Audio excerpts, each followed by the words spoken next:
Cooper Raiff could certainly be one to watch. He wrote, directed, co-produced, and co-stars in what could be one of the best movies of the year. Let's talk about Cha-Cha Real Smooth.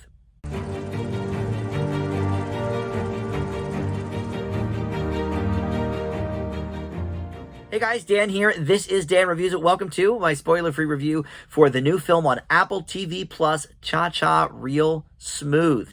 And the people you might recognize from this movie, Dakota Johnson, she's the female lead, and Leslie Mann and Brad Garrett are also co-stars of the film. But like I mentioned, Cooper Raiff up at the top. I didn't know who this guy was. He only made one other feature film that I had not heard of before. So this is only his second movie, and he really sort of does it all. This is, his baby.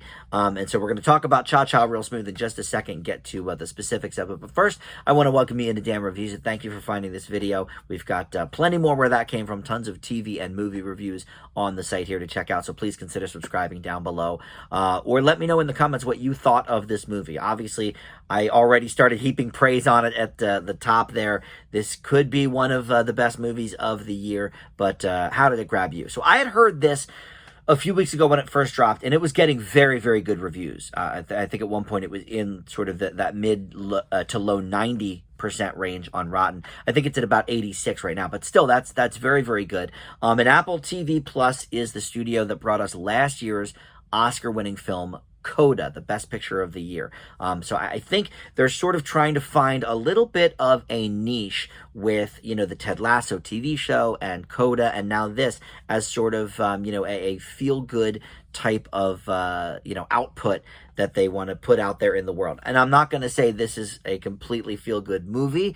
It certainly has a few, dramatic and tense moments, and certainly people could possibly find something to say about the ending, which we're not going to get into. But Cooper Raiff, wrote, directed, co-produced, and co-stars in this movie. Very, very impressive start for somebody I was not familiar with. And from what I understand, Dakota Johnson sort of was the one pushing this idea along to get some studio attention. And she is the female lead as well. And the story basically is Raiff plays this guy, Andrew, who is fresh out of college, but is very lost. He is 22 years old and ends up moving back in with his parents, played by Brad Garrett and Leslie Mann.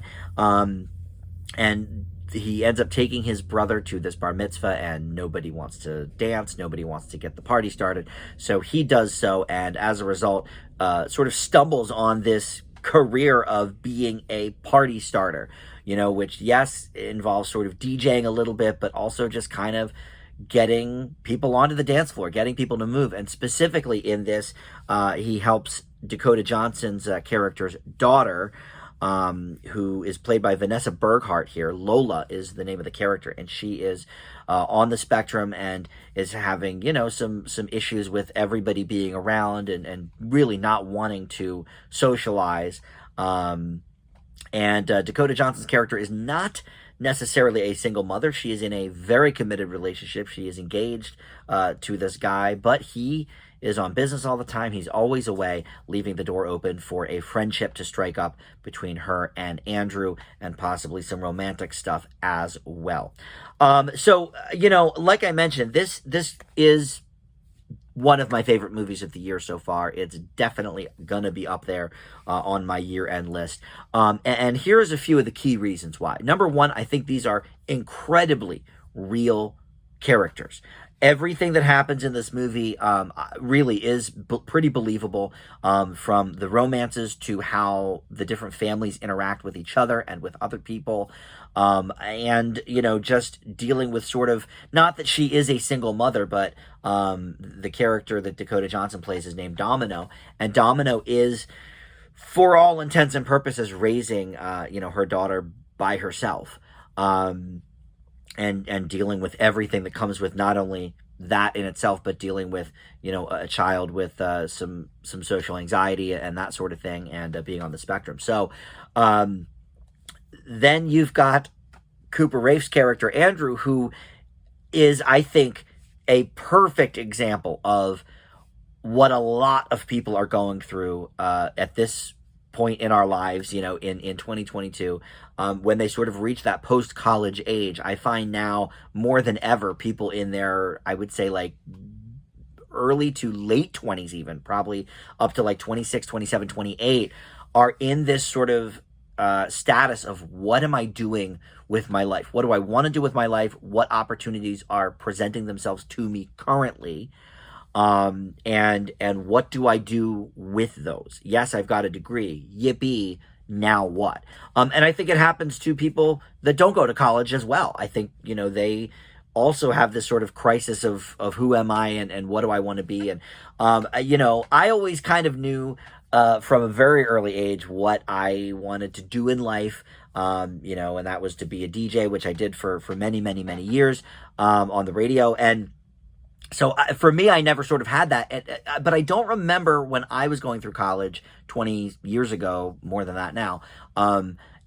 There was some of that sort of uncertainness, but nothing like we see now. And I think a lot of that has to do with, the bad economy and the job market and all of that kind of stuff. But in any event, I think it makes Andrew such a real character. Everyone is written so well in this movie, down to even Andrew's brother, who sort of, looks up to him. He's trying to go for his first kiss, and he wants advice, and Andrew is sort of, BSing advice here and there to him.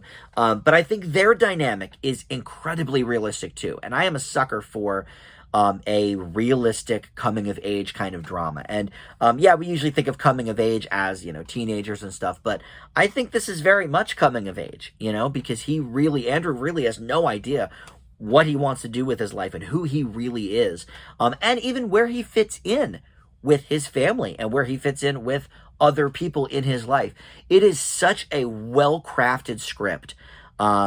Truly something special. And Dakota Johnson, look, she got a lot of flack, I think, when she did those 50 Shades movies, and she's now sort of said in the aftermath, well, look, I wasn't quite sure that it was going to be like that when I signed on to it, and then you have to go promote it when you don't really believe in it, and then you signed on for all the sequels. And look, I get it. I don't necessarily feel sorry for her, because it certainly gave her a name in the industry. But I think a lot of people thought, well, look, she's, Don Johnson and Melanie Griffith's kid. Can she really even act? She's doing these 50 Shades movies. But the last few years, we've really seen a lot of stellar performances from her. And the one that I go back to is Peanut Butter Falcon, which is another movie actually involving somebody with sort of special needs. In that case, it was Down syndrome, I believe. But it's interesting that she's playing these people who are so close and such caregivers of people with different needs and different abilities. And I don't know if she's got somebody in her life that she sort of is using as inspiration for this, or she just loves working with these people, because the girl playing Lola is indeed on the spectrum in real life. So great casting there. And she's very, very good too, for somebody who doesn't really act, as far as I know, much like Peanut Butter Falcon kid.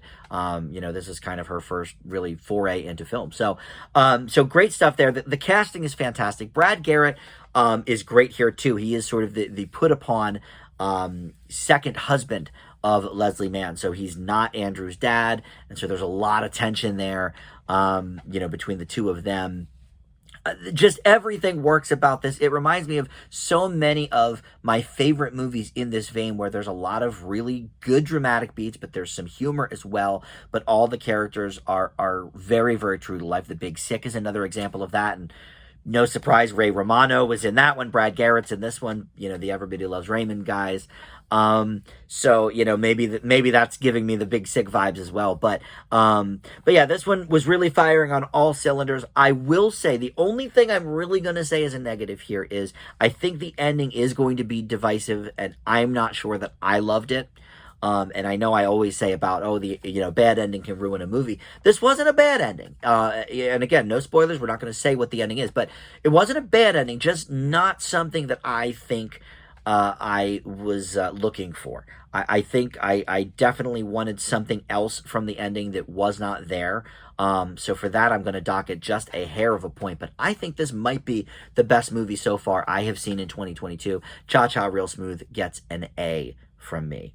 And really, I debated an A+ for it. It is that good. I have given no A+ so far this year. you know, maybe by year's end, I'll bump it up. You know, I did bump Coda up a little bit from an A minus to an A by the end of the year, but who knows? You know, I don't think we'll be seeing this one around Oscar time like we did with Coda, but I urge you, you know, if you like sort of realistic dramas, coming of age dramas, comedy dramas with realistic people, this is the one. Cha Cha Real Smooth on Apple TV Plus. All right, thanks so much for watching. We'll see everybody next time on Dan Reviews It. Bye.